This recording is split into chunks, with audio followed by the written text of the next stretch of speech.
Mesdames, Messieurs, bonsoir. Bienvenue dans votre émission Écopole de ce mercredi 27 juillet 2022.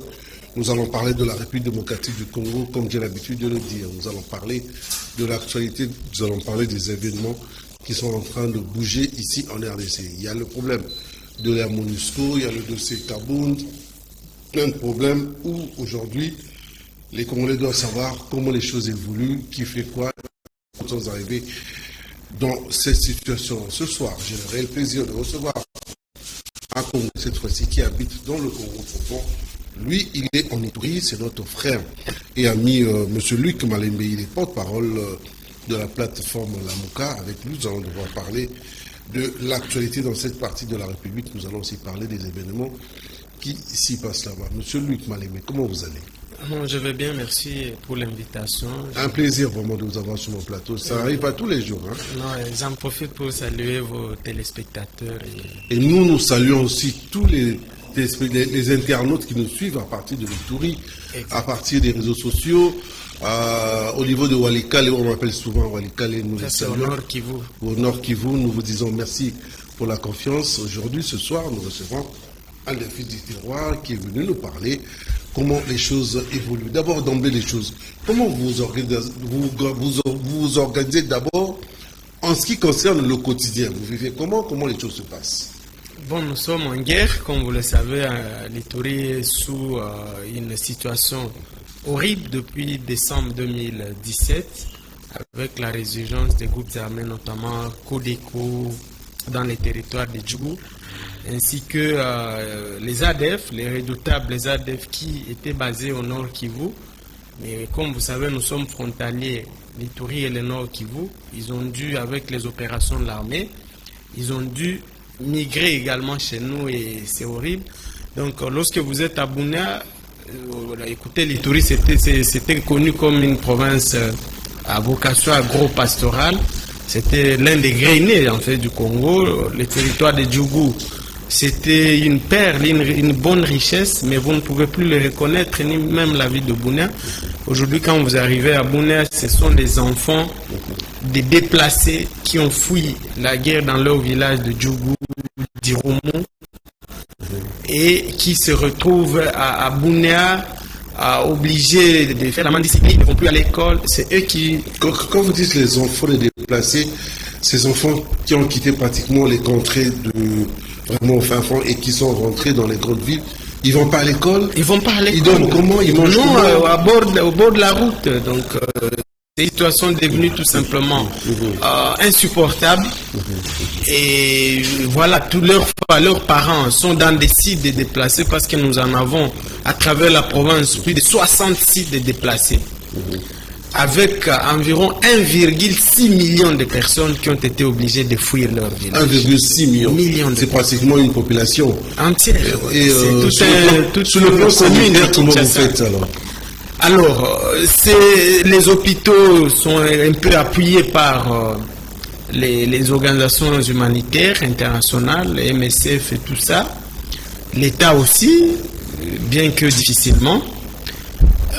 L'appui humanitaire, c'est pratiquement tenu par les organisations internationales. Donc, l'appui humanitaire est tenu par les organisations internationales. L'État intervient, mais de manière sporadique. Mais les ONG en interne, il y en a beaucoup.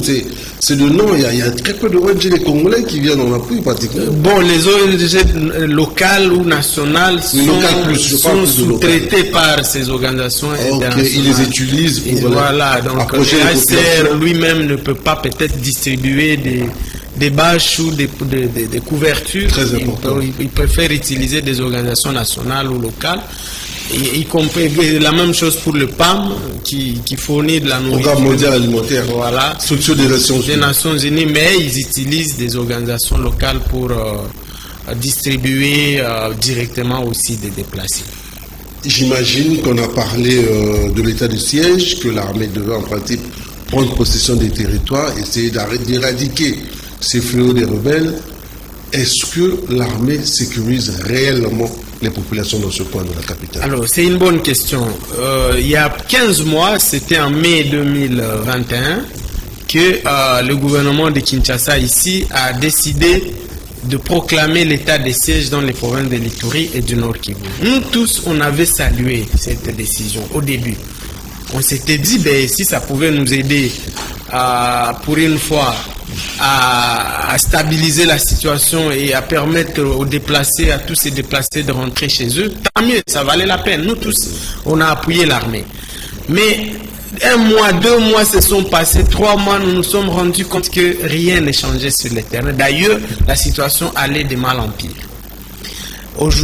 Comme je vous ai dit, on a plus de 66 de déplacés. Non, attendez, quand vous dites la situation allait de mal en pire, ça veut dire, malgré la présence des militaires, en fait, l'état de siège n'a pas été pensé, préparé de manière positive. Voilà, on s'est réveillé un matin dans la précipitation où on a proclamé l'état de siège. L'état de siège s'est limité à placer des militaires dans les bureaux de l'État. Mais sur le terrain, on n'a pas vu des opérations militaires d'envergure par rapport à ce qui s'est passé. Mais nous voyons des vidéos où ils interviennent. Non, méfiez-vous, c'est justement pour ça que je suis venu ici. Ils interviennent. Non, je suis venu. Ils interviennent. Non, méfiez-vous. Je suis venu ici justement pour donner de la lumière. Parce qu'on se rend compte que l'administration militaire qui est là-bas a multiplié des campagnes médiatiques mensongères pour faire croire à l'opinion ici que tout va bien, qu'ils maîtrisent la situation. Mais si tout va bien, s'ils maîtrisent la situation, pourquoi on a des morts? Parce qu'on a plus de morts sous l'état de siège que ce qu'on avait avant l'état de siège. Ça, c'est confirmé par des sources crédibles, des sources indépendantes. Il y a, par exemple, si vous lisez les rapports du baromètre sécuritaire du Kivu, un projet de Human Rights Watch qui fait les monitoring. L'échantillon. Voilà. Mais il y a plus de morts sous l'état de siège qu'avant. Je vous donne un exemple. Allez-y rapidement. On va y aller par des faits. Allez-y. Si vous allez en Ituri, en territoire d'Irumu, la route nationale numéro 4 qui relie le Beni à Kisangani en passant par l'Ituri. Tout un tronçon long de plus de 180 km qui va de Komanda à Luna, à la limite entre les deux provinces. Mais ce tronçon-là est abandonné aux ADF. Il n'y a plus personne. Toute une chefferie, la chefferie de Walais c'est beaucoup tout, et à effacer de la carte du Congo. Plus personne, même pas un oiseau. Le bureau de la chefferie, on a incendié. Le chef de l'entité a fui. Il est à Bouna. Tous les habitants ont fui. Sous l'état de siège, s'il vous plaît. Et cette route est aujourd'hui abandonnée. Personne donc on ne sait même pas circuler. Non, si vous passez là, les produits vivriers. Si vous passez là, c'est à vos risques et périls. En tout cas, si vous rentrez, il faut prier Dieu. Revenons un peu à la situation des ADF ou cité. Je me rappelle qu'à un moment donné, l'armée dit qu'il y a une forte complicité entre les populations et puis ces malfrats. Et que par moment, ils ont demandé à ce que vous, les populations, vous puissiez dénoncer ces infiltrés qui souvent viennent aussi passer une nuit chez les paisibles citoyens. Est-ce que vous êtes d'accord qu'il y a aussi une complicité au niveau des populations avec ces criminels? Peut-être si on peut parler de Codeco, on va en parler dans les territoires de Djougou. Allez-y, je vous permets. Parce qu'il faut faire la différence. Nous, en Ituri, nous n'avons pas une milice qui est appuyée par des pays voisins, comme c'est le cas du M23 par exemple, au Nord Kivu, et qui a des revendications territoriales ou de vouloir balkaniser notre pays. Nous, en Ituri, nous avons affaire... Ah, vous dénoncez ça aussi, il faut dénoncer. Oui, il faut le dire. Nous, en Ituri, on a affaire à des milices locales, comme Codeco, Itine, Akilima, tout ça. C'est des milices locales... Qui revendiquent quoi concrètement? Rien, c'est en fait, comme vous savez, on a en face des tensions communautaires là-bas. Okay. Il y avait même une guerre interethnique entre 1999 et 2003 entre les Lendu et les Hema. Ça, je crois que vous le savez. Les Hema et les Lendu, c'était une guerre ouverte, interethnique. Mais la guerre s'était terminée en 2003. Alors, mais les tensions sont restées, des frustrations sont restées qui n'ont jamais été résolues.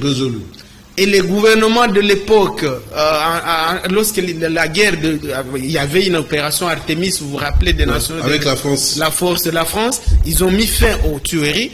Tout ce qui a préoccupé Kinshasa en 2003, c'était de reprendre le contrôle de l'Ituri. Mais on n'a pas fait un travail de réconciliation de fond entre les deux communautés. Alors, en 2017, exactement, 14 ans après, la tension est revenue. Mais aujourd'hui, la différence, c'est que ce n'est pas vraiment une guerre interethnique ouverte comme c'était à l'époque. Ce n'est pas interethnique ouverte, mais les milices qui sont là-bas sont à connotation ethnique.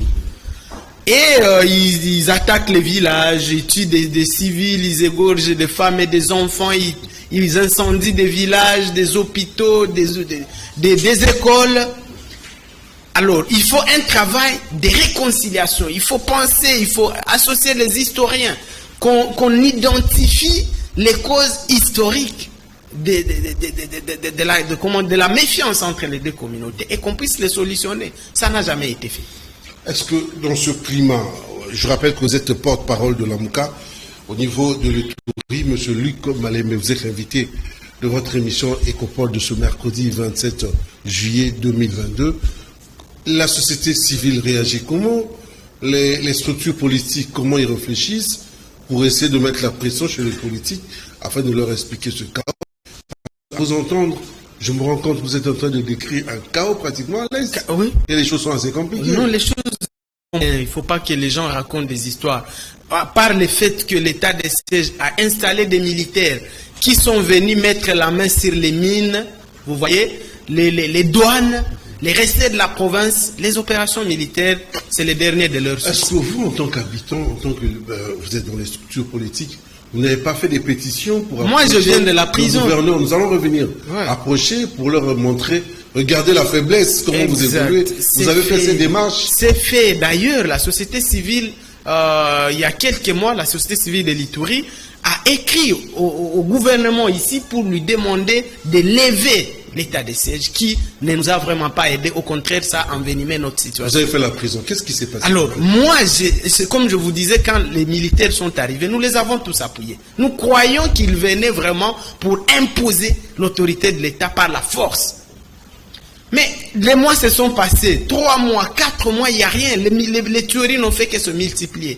Et lorsque même les sites de déplacés ont commencé à se faire attaquer, ce qui n'avait jamais été fait.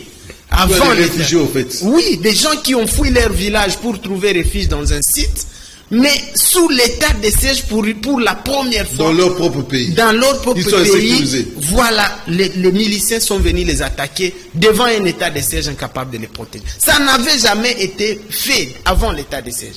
Et moi, j'avais dit que non, là, ça ne pouvait pas aller. Il faut nous lever cette histoire de l'état de siège. Le gouverneur militaire qui est là-bas a préféré me jeter en prison au lieu d'écouter les conseils, au lieu d'écouter que ça n'allait pas, avec beaucoup d'arrogance, il a préféré me jeter en prison. Je viens de faire 7 mois en prison. 7 mois en prison. Et puis, le tribunal m'a acquitté parce que justement, j'étais innocent. Donc, toutes les couches de la population en Ituri comme au Nord Kivu, tout le monde veut la fin de l'état de siège. Et nous, on se demande pourquoi Kinshasa s'entête à maintenir une situation qui n'a même pas aidé la population. Pourquoi? C'est quoi la carte cachée derrière? Vous avez évoqué l'aspect Kinshasa. Moi, je voulais d'abord savoir le regard que les populations de là-bas, je ne parle pas des politiques, donc les politiques aussi, vous voulez, oui. Et les populations, le regard qu'ils ont vers Kinshasa, où généralement se prennent les décisions. Qu'est-ce qu'ils se disent? Non, il faut dire... Nous sommes abandonnés, non. Ils ne pensent pas à nous, je voulais leur regard par. Non, comme vous savez, l'Est aspire beaucoup à l'unité nationale de notre pays. Très donc, si d'ailleurs, je voudrais le dire à l'opinion de Kinshasa, si cette guerre perdure à l'Est, c'est justement parce que la population de l'Est ne veut pas de la balkanisation de notre pays. Donc nous, les populations de l'Est, nous payons les prix de l'unité de notre pays. Donc il ne faut pas que les gens racontent des histoires. Les gens de l'Est ne disent pas qu'ils sont fatigués de Kinshasa. Non, c'est le regard que je voulais qu'ils disent. Non, ils attendent beaucoup de Kinshasa. On sait que la situation aura des solutions et les solutions doivent venir de Kinshasa. Et c'est pour ça que vous nous verrez chaque fois passer ici pour rappeler que ça ne va pas, que la situation ne va pas bien. Mais nous restons attachés fortement à l'unité de notre pays. Nous restons attachés à Kinshasa comme les sièges de nos institutions, comme la capitale de notre pays. Et il est hors de question de se fatiguer de Kinshasa. J'imagine que vous avez pris des mois, des années pour essayer de réfléchir sur la situation au niveau de l'Ituri en ce qui concerne les massacres, les tueries des Congolais. Est-ce que vous avez quand même quelques pistes de solutions en étant en interne sur place? Alors, la question de la multiplicité des groupes armés à l'est de notre pays, il faut reconnaître qu'à un moment donné de l'histoire, l'État congolais a été inexistant. Avec toutes les rébellions qu'il y a eu, les RCD Goma, les CNDP, les M23, qui ont occupé des entités entières, qui ont chassé l'État, c'est comme ça que beaucoup d'armes sont venues des pays voisins qui nous entourent là-bas, limitrophes, qui ont qui lorgnent en fait sur notre pays, la richesse. C'est des petits pays pauvres qui se sont retrouvés à côté d'un géant riche, mais qui a été affaibli un moment. Mais qu'est-ce que vous voulez qu'il fasse? Donc ils en ont profité pour installer des réseaux terribles de ventes d'armes, de création partout des groupes armés. Et c'est devenu une industrie florissante malheureusement là-bas. Et les gens en ont aussi profité pour se faire des postes. Vous vous rappelez qu'à un moment donné... du chantage aussi. Du chantage à Kinshasa, à un moment donné, quelqu'un il crée un petit groupe armé. Avec 10-15 personnes. Il massacre, on lui fait général. Impunité. On lui fait général et ils sont dans notre armée jusqu'aujourd'hui. Donc c'était devenu une affaire florissante malheureusement pour des gens de faire des ministères, se faire des grades dans l'armée. Et c'est une situation qui doit s'arrêter. Donc la solution elle est simple, il faut d'abord une imposition par la force de l'autorité de l'État. Une armée forte, capable équipée. De mettre l'État... Est-ce que vous imaginez que dans tout l'Est du pays, il n'y a aucune base militaire? Est-ce que vous trouvez ça normal? Alors qu'il y avait des bases militaires partout là-bas, sous la Deuxième République. Il n'y en a plus. Même pas un camp militaire digne de ce... Il n'y en a pas. C'est comme ça que vous vous rappelez que nous, je ne suis pas venu faire la politique ici, mais vous vous rappelez que nous, la Mouka, pendant la campagne électorale, notre projet était que, une fois au pouvoir, le camp Kokolo, la plus grande base militaire de notre pays, devait le délocaliser à Beni ou à Goma ou ailleurs. C'était une proposition. Voilà. Parce que ça fait quoi ici? Il n'y a pas la guerre ici, c'est là-bas d'où on a besoin de tout ça. Il y a des armements ici qui restent là, qui rouillent ici. Pendant que nos militaires, on les envoie au front, à pied, non équipés, mal payés. Pas motorisé. Voilà. Donc, parfois, il y a même, vous avez du mal à différencier un militaire de notre armée et un milicien. Ils ont presque les mêmes armes, vieilles, AK-40. Non, s'il vous plaît. Ça doit changer, on doit s'occuper de notre armée. Ou alors, nous voulons perdre ce pays. Parce qu'on ne peut pas continuer à croire qu'on va garder un grand pays comme ça, sans être capable de le protéger. S'assurer la voilà.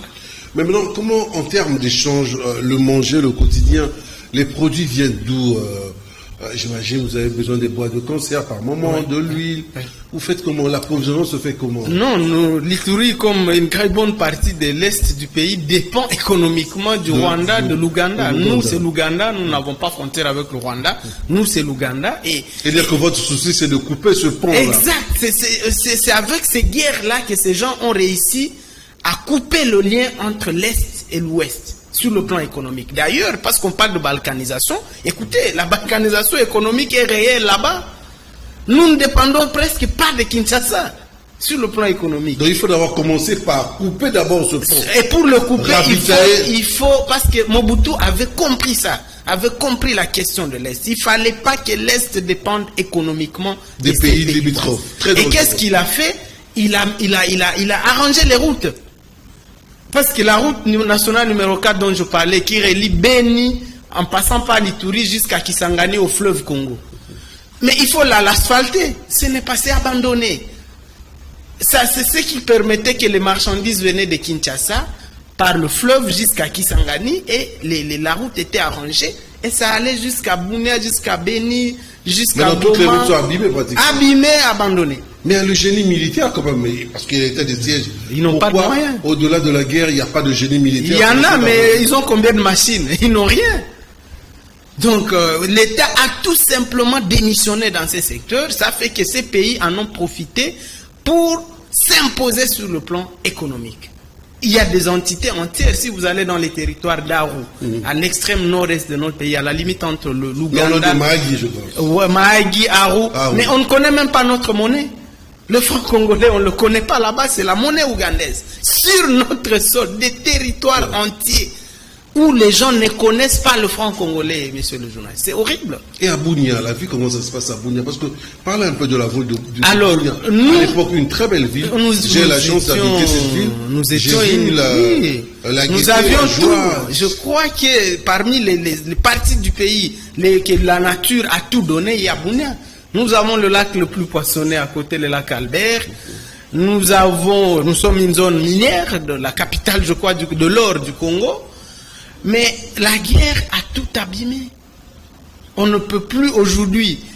La ville est asphyxiée sur le plan des ravitaillements parce que toutes les voies pour aller sont coupées par les groupes armés. Même les minéraux, les business et minéraux. Non, ça y est, il y a l'exploitation de l'or à la ville de Mungwalu, c'est la cité de l'or, pratiquement, c'est à 90 km de Bunia, mais il n'y a pas de route pour y arriver, les gens y vont par moto. Mais il y a aussi des mines, on m'a dit qu'il y a des mines quelque part. Voilà, mais écoute, c'est la fraude. Je peux vous dire ici qu'il n'y a aucun comptoir d'achat d'or agréé à Bunia. Okay. Aucun comptoir agréé. Alors que l'or provient de cette partie. Voilà, tout l'or part en Ouganda par la fraude. L'État ne contrôle rien, ne connaît même pas on produit combien. Combien?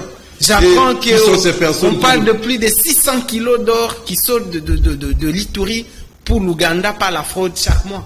600 kilos d'or. 600 kilos d'or. Et l'Ouganda l'exporte comme si c'était son or. Parce son or, alors que c'est de l'or qui vient d'ici, c'est pas tracé.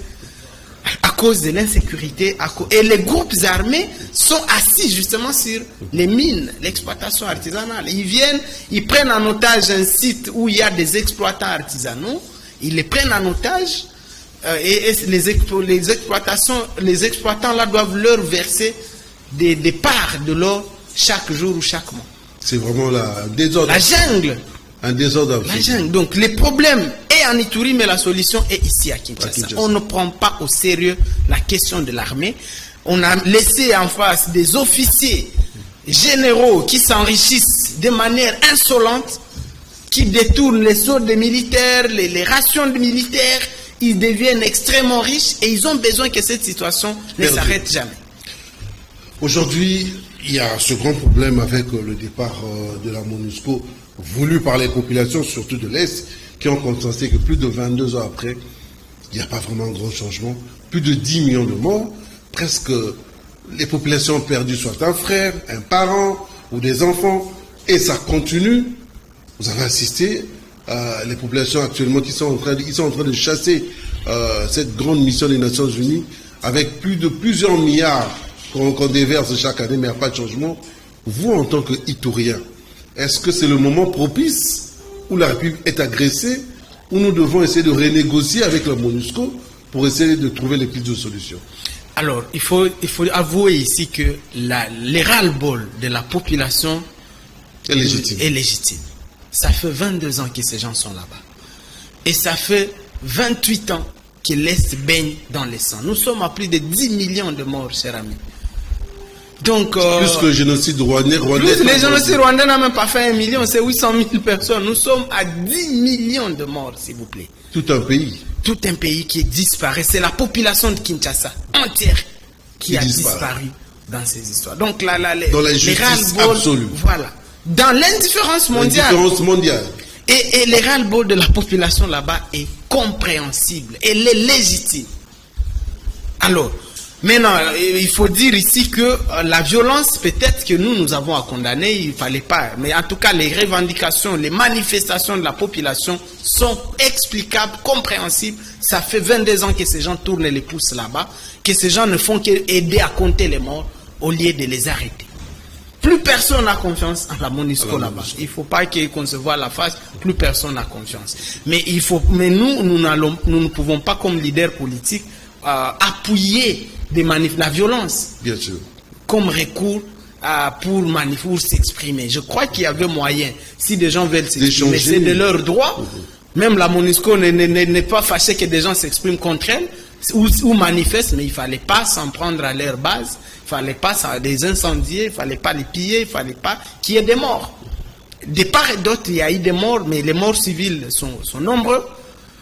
Les casques bleus aussi ont eu à ouvrir le feu sur des manifestations civiles. Ça, c'est quand même pas explicable aussi. Et il faut reconnaître qu'il y a des morts aussi. Voilà, encore que la MONUSCO doit assumer son bilan chaotique. Et ça aussi, c'est notre débat. Ah, il doit l'assumer. Il a fait 22 ans là-bas. Le mandat était d'aider à stabiliser la situation, à arrêter les morts. Les morts n'ont fait que se compter. Les 10 millions de morts que nous comptons aujourd'hui, la majorité se compte à la présence de cette grande mission des Nations Unies au monde. Donc, c'est compréhensible, mais nous condamnons la violence et surtout, vous regardez que la population ne sait plus à quel sens se vouer. Ces manifestations, en principe, on devait les orienter vers les gens qui disent qu'ils dirigent notre pays aujourd'hui. C'est à eux qui incombe la première responsabilité de nous sécuriser. C'est pas à la MONUSCO. La MONUSCO est venue aider. Mais comment elle va aider lorsque nous-mêmes, nous ne faisons pas assez pour y mettre fin? Je crois que c'est ça le problème. Et il ne faut pas que les gens qui sont au pouvoir aujourd'hui se cachent derrière soit MONUSCO pour cacher leur... Non, c'est eux les vrais responsables. On a entendu des gens du régime en train d'appeler à faire partir la MONUSCO au lieu de dire il faut nous faire partir nous les responsables. Vous ne pouvez pas prendre la tête d'un pays et puis vous commencez à tourner les pouces, à voyager, alors qu'il n'y a rien. Et quand vous sentez qu'on va vous demander des comptes, non, c'est la MONUSCO. Non, écoutez, que les gens prennent leurs responsabilités. La MONUSCO a ses responsabilités dedans, mais la première responsabilité incombe à ceux qui dirigent ce pays. Pourquoi ils ne prennent pas leurs responsabilités? Et lorsqu'on se rend compte qu'on est incapable, pourquoi on ne peut pas démissionner et partir? Pourquoi ça là, ça n'existe pas dans notre culture, nous les Congolais? L'honnêteté, tu te vois incapable, mais il faut partir. Pourquoi rester là à faire tuer des innocents, des femmes et des enfants innocents? Pourquoi? Donc, c'est ça notre position, nous à la Mouka, nous disons, les manifestations de la population sont légitimes, le ras-le-bol est compréhensible. Seulement, nous condamnons les recours à la violence. Et je crois qu'il y a moyen que les gens manifestent sans incendier les bases, surtout que la MONUSCO est ici sur invitation de notre gouvernement. Il y a un accord de siège qui avait été signé en 2000 entre notre pays et la MONUSCO et les Nations Unies. Et notre pays s'était engagé à protéger les installations, les hommes de la MONUSCO. Donc, les recours à la force, à la violence n'est pas à encourager, mais que les gens prennent leurs responsabilités, que l'État congolais, prenne ses responsabilités. Si ceux qui voient qu'ils sont au pouvoir aujourd'hui sont incapables, qu'ils s'en aillent, qu'on dote notre pays des gens capables de le diriger. Il s'appelle Luc Malembe, il est porte-parole de la Mouka en Ituri, il est l'invité de ce soir de votre émission Écopole, présentée généralement chaque mercredi aux environs de 22h10 et la rediffusion c'est le jeudi aux environs de 11h10, toujours sur la même chaîne. La télé-vérité, nous sommes en train d'échanger sur les problèmes au niveau de la l'Est, plus précisément de l'Ituri, ici en République démocratique du Congo, où jusqu'à présent le sang ne fait que couler beaucoup de larmes. Les enfants qui sont pratiquement abandonnés, ils sont dans la rue. Vous avez écouté ce témoignage. Pas d'école, ils ne savent même pas comment se nourrir. Dormir, c'est tout un problème. Ça se passe ici en République démocratique du Congo. Nous sommes en train de réfléchir pour apporter notre pierre de contribution pour savoir comment est-ce qu'on peut faire pour aider ce pays à s'en sortir. Est-ce que c'est pas aussi, je m'adresse à vous, monsieur Luc Malembe, un problème de désengorgement, un problème pas de désengorgement, un problème de, c'est-à-dire, je voulais dire, la province est un peu trop enfermée.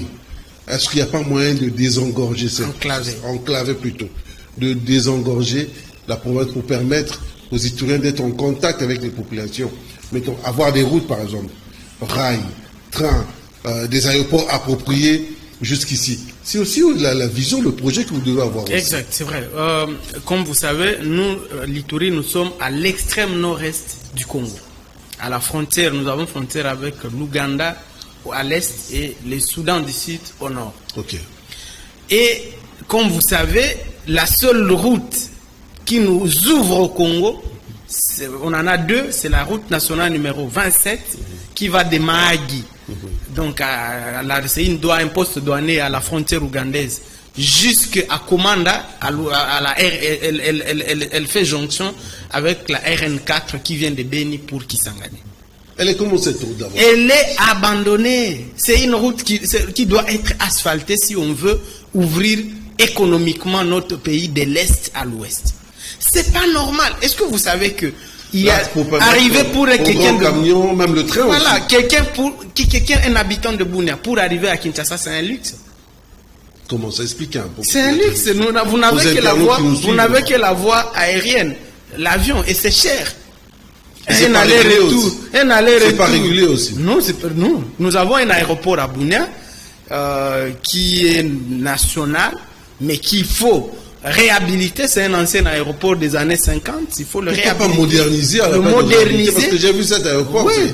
Il faut le moderniser. Voilà. Il faut le moderniser, le rendre international, assez compétitif. Pour avoir des vols effectivement. Encore que nous avons des choses à vendre. L'Ituri, c'est agro-pastoral. Nous avons des vaches, nous avons la viande de vache qui coûte énormément cher ici, mais c'est rien là-bas. Même le tilapia, j'ai vu des gros. Le tilapia, c'est les lacs la Albert. La pomme de terre aussi. Voilà, les lacs Albert, c'est en Ituri, les haricots, la pomme de terre, le chou, tout ça on a là-bas. Mais ça pourrit dans les villages. Il n'y a pas moyen de les évacuer.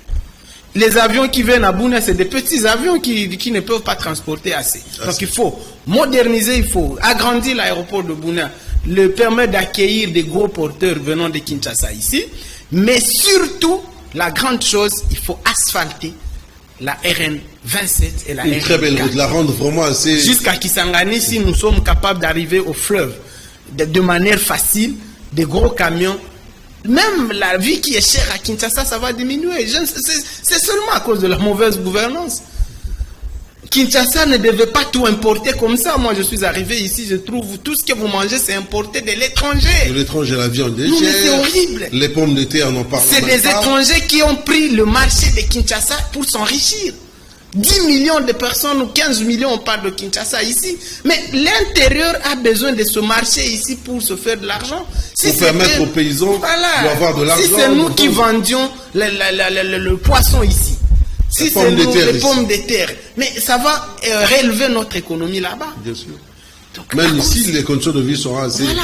À cause de la mauvaise gouvernance, même Kinshasa, vous mangez mal, vous mangez des histoires surgelées venant, on ne sait. Non, c'est horrible. Vous êtes trop bio là-bas. Moi, j'ai du mal à manger ici. Parce que nous, on mange des choses qui viennent du lac aujourd'hui, maintenant, ici, très frais, des légumes qu'on a coupés, ici et maintenant. On doit développer notre pays, les amis. On doit arrêter la distraction, c'est grave cette histoire. Vous êtes jeune, vous êtes en politique, j'imagine. Vous avez l'habitude de côtoyer beaucoup de jeunes aussi. Quelle est leur vision, leur regard par rapport à leur pays? Je sais qu'il y a un taux de chômage vraiment assez élevé. Si déjà à Kinshasa, le taux de chômage est, j'imagine, dans le Congo profond. Ouais. Leur crainte, c'est quoi? Est-ce qu'ils vont à l'école? Comment ça se passe? Bon, non, on a fait un effort d'aller à l'école. Quand vous me voyez, vous sentez quand même que j'ai étudié. Bien sûr. On va à l'école. Vous êtes fait des exceptions quelque cas. Est-ce que dans l'ensemble... Non, c'est pas une chance qui est donnée à tout le monde. Non, écoutez, on a tous envie d'étudier, mais lorsque dans des villages entiers, on a rasé les écoles, on les a incendiés, les groupes armés. Les gens ont fui, ils vivent dans la ville de Bunia, dans la précarité la plus extrême. Où ils n'ont rien à faire à Bunia. Vous imaginez une femme qui cultivait les champs, qu'on l'a fait venir comme déplacée de guerre à Bunia. Qu'est-ce qu'elle va faire dans une ville comme Bunia? Elle n'a pas grandi là-bas. Elle ne connaît personne, elle n'a rien à faire, elle n'a pas de capital même pour faire. Elle n'a rien à faire. C'est la précarité et c'est tout l'avenir de toute une jeunesse qui est en train d'être hypothéquée. Et c'est une situation qui révolte. En vous le disant comme ça, je vous dis, il faut le vivre, c'est horrible. De voir des enfants comme les nôtres, lorsque vous êtes chez vous à la maison, en fait. Lorsque vous êtes chez vous, messieurs les journalistes, à la maison avec vos enfants, imaginez qu'il y a des enfants comme les vôtres là, qui dorment à même le sol, sur une route, en train de quémander, sans habits, sans nourriture, sans rien, sans eau potable, et sans éducation, sans avenir. Dans leur propre pays. Dans leur propre pays. C'est horrible. Je veux rester un peu dans l'esprit de la démocratie, de la République démocratique du Congo. J'imagine que vous avez quelques élus, comme des voisins. Est-ce que vous échangez avec vos élus? Comment vous faites? Comment ça se passe? Ils connaissent ce problème au niveau du Parlement. Il faut qu'on se le dise. Ils sont là, pratiquement c'est la 4e année.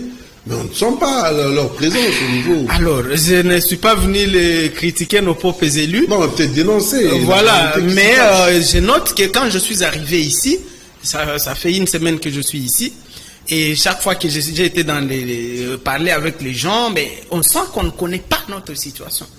Les élus. Non, l'opinion de Kinshasa, on ne connaît pas assez de ce qui... C'est parce que justement, nos élus ne sont pas actifs. Et moi, je ne condamne pas ces élus, je nous condamne à nous-mêmes, la population. On doit prochainement savoir quel genre de personnes il faut envoyer nous représenter. Ça m'a fait la honte que j'arrive ici, que je dois expliquer la situation de l'Ituri du début à la fin, et les gens ne la connaissent pas. Mais qu'est-ce qu'ils font? Nous avons 28 députés à l'Assemblée nationale, s'il vous plaît. 28, qu'est-ce qu'ils font? La situation du Nord. Là, ils sont en vacances parlementaires. Oui, ils sont là-bas. Ils sont là-bas. Ils sont dans leur maison. Oui, ils sont avec la population. Voilà, de raconter qu'ils ont fait du travail. Mais moi, je suis arrivé, je ne l'ai pas vu. Et puis, cette escroquerie politique doit s'arrêter. Ils viennent ici, ils reçoivent des émoluments exorbitants et ils viennent tromper les villageois avec des petits ponts, des pacotilles, avec des... Voilà, des petites... C'est pas ça vraiment la réalité. Voilà. Et puis, pour venir ici, ils ferment la bouche. Ils sont là, ils sont inconnus, ils sont dans rien, ils font rien, ils se font pas voir ici. Et moi, en arrivant ici, je peux vous dire que la situation du Nord Kivu est plus vendue que celle de l'Ituri. Les députés du Nord Kivu semblent plus compétitifs, plus aptes à travailler, voilà, à aider les plus actifs, à écouter les populations. Voilà, et à les défendre ici à Kinshasa que chez nous. En tout cas, notre situation, elle est peu connue, elle est peu expliquée, et ça, c'est la faute justement à nos élus. Moi, je dis à la population prochainement, sachez quel genre de personnes envoyer nous représenter. Nous vous donnons l'occasion de s'adresser aux populations, aux décideurs ici à travers la chaîne de télévision Canadienne Télévision. C'est notre travail de le faire avec vous, vraiment dans la sincérité, en toute transparence. C'est aussi la communication. Est-ce que, en termes de médias là-bas, ils sont informés de la situation? Comment vous faites la RTNC, la chaîne nationale? Je parle parce que c'est une chaîne nationale, la chaîne officielle, financée par l'État. Voilà pourquoi je cite même le nom, la chaîne nationale. C'est bien capté. À part ça, est-ce qu'il y a d'autres chaînes privées qui parlent aussi de la situation? Est-ce qu'il y a des radios communautaires qui relaient l'information? Est-ce que ces médias sont muselés? Parlez-nous un peu des médias, comment ça fonctionne. Alors, vous avez parlé... Même si vous n'êtes pas un expert en termes de communication, de sensibilisation. Non, je suis, je crois, l'acteur politique en Ituri le plus sur les médias, le plus médiatisé, je connais. Et puis, je suis un ancien journaliste aussi. Ah, bien entendu. Alors, la RTNC n'existe que de nom là-bas. Que de nom. Pas de matériel, il n'y a rien. Pas d'installation, mais il y a quand même un personnel. Il y a un bureau, un personnel... Payé par l'État. Oui. L'argent des contribuables. Voilà, il diffusait à travers une autre radio qui appartient à l'ISP, de l'État aussi, mais qui appartient à l'Institut supérieur pédagogique de là. Ils diffusaient... Il n'y a pas de télé. Il n'y a pas de télé. En Ituri, il n'y a aucune télé locale. C'est pas possible. Il n'y a aucune. Il n'y a que des radios quand même qui naissent. Des radios privées. Privées. La RTNC n'a pas de matériel. Voilà, les radios privées, ils sont, voilà, c'est des commerçants. Ils ont besoin d'un peu... Selon leur vision. Voilà. Mais si je dois parler de la RTNC ici à Kinshasa, c'est que... moi, ça me révolte. Quand je vois la RTNC, on la suit là-bas par Canal+, et tout. Mais ça révolte quand vous voyez que la RTNC ici, les gens sont dans la musique, dans les histoires, dans les histoires beaucoup politiques. Mais la situation de notre pays, pour la connaître, il faut aller sur France 24. Qui se trouve à des milliers de kilomètres RFI. C'est horrible. Alors que la RTNC fonctionne avec notre argent, nous les populations du Congo. C'est inacceptable cette situation. Je ne sais même pas c'est quoi la ligne éditoriale de la RTNC. Apparemment, c'est pour encenser les régimes en longueur de journée. J'ai pris Dieu que nous... Même la radio n'arrive pas là-bas, il n'y a pas de... Non, il n'y a pas. Et les réseaux sociaux... Il y avait le matériel pour la radio, des relais, mais c'est déjà tombé en panne il y a longtemps. C'est tombé en panne. Voilà. Et on a abandonné. Donc, il n'y a pas la RTNC là-bas, il n'y a que du personnel. Mais ici, il y a beaucoup de points de presse. On parle de la... Alors qu'on devait d'abord réparer le matériel, voilà, pour permettre aux populations. Et puis il faut changer la ligne. Je ne sais pas si c'est une ligne éditoriale de la RTNC ici, si ça existe, parce que ils sont plus dans, voilà, les régimes censés, tel politicien a fait ceci, alors qu'il y a des morts. Vous ne verrez pas ces histoires de morts à la RTNC. Est-ce qu'il est interdit que la RTNC diffuse la difficulté des populations? Est-ce que c'est interdit? Je ne comprends rien. Donc je plaide pour que la RTNC soit professionnalisée. Ça peut aussi aider les populations. Voilà, ça peut aider. La deuxième chose pour laquelle je suis là, c'est que je sensibilise le gouvernement ici, les régimes ici, de nous lever l'état de siège. Cette situation ne nous a pas aidé, ça a plutôt aggravé encore une fois la situation. Je peux vous dire qu'à Djougou aujourd'hui, les champs est laissé libre aux groupes armés de s'affronter pour les mines devant un état de siège inefficace, amorphe. Et les généraux qu'on a envoyés là-bas pour animer l'état de siège, ils sont dans autre chose que dans les opérations militaires. Ils sont dans les mines, ils sont... Vous avez vu un moment, j'avais d'ailleurs dénoncé qu'on a nommé même des Chinois. On a fait venir des Chinois de partout au monde. Ils sont dans toutes les rivières en train de les polluer, de les abîmer. L'écosystème est tué, l'environnement, la réserve de faune à Okapi. Je ne sais pas si vous le savez, c'est en Ituri. Le Okapi, dont on est fier ici, c'est en Ituri, mais on est en train de les donner aux Chinois partout en train de chercher de l'or, et c'est inacceptable. Il faut nous lever cette histoire d'état d'essai. C'était une grave erreur d'avoir mêlé les militaires à la gestion politique des provinces. J'imagine que vous serez suivi aussi, parce que par moments nous sommes suivis à travers les réseaux sociaux, les vidéos qui circulent au niveau de la population. Un message d'encouragement à l'endroit des frères qui sont restés là-bas en Ituri. Nous sommes arrivés pratiquement à la fin. C'est que nous n'allons pas nous fatiguer. C'est notre pays. Voilà, nous sommes la population yetu ya Bunia, hatutachoka ni nchi yetu. Donc Kinshasa ni siège ya institution yetu, nilikuya hapa sensibiliser bakubwa ya inchi, kubasemea kama situation yetu ni mubaya sana, na tunalomba kitu ya kwanza batoshe état de siège, batu permettre turudie na ku normal, parce que état de siège iko situation exceptionnelle, haipaswe kugawia batu. Abana nini haki ya kumanifeste, abana haki ya kusema, wasoda wanawagandamiza, bitu ile inaomba ishe. Ya pili inomba bapatie arme yetu ma moyen ya kuonekana, bamalize ibitu ya ma groupes armés, tupate amani, na sisi tuko na droit ya kuishi saba Kongole ingine yote ya inchi, tuishi na amani, watoto waende kwa masomo, wazazi walime mashamba. Hiyo ndio kazi tulikuja kufanya hapa. Merci Monsieur Luc Malembe. Vous avez remarqué que nous courons derrière le temps. Vous avez beaucoup de choses à dire. Nous allons revenir avec vous peut-être dans un mois, même par des coups de fil, par des vidéos, nous allons échanger. Merci d'être venu. Je crois que le message est passé. Vraiment un réel plaisir de vous avoir sur mon plateau. Merci beaucoup, monsieur. Merci à vous, tous les internautes qui nous suivent à travers le monde. Je dis merci à toi, Michael Sassa, pour la confiance. Merci à la grande communauté congolaise de Londres. Je dis merci à toi, Michel Mongam, au niveau de la Belgique. Merci à toi, Albert Bokoloboun en France, vous qui nous suivez. Bon anniversaire à toi, ma petite soeur Nelly Matingou, au niveau des États-Unis. Je dis merci à toi aussi, Thierry Manga, au niveau du Canada. Merci à tous les Congolais du Congo profond, de l'Ituri. Nous vous saluons. Nous sommes là pour vous. Nous serons toujours là pour avoir les informations, essayer de plaider votre cause aussi. Merci à la grande équipe technique. Je dis merci à toi, Rodi Louadjo, qui était à la caméra, Marcos Serge à la réalisation, ainsi que celui qu'on appelle l'invincible Freddy Takidi. Merci à toi, Patti Sumbu, honnête.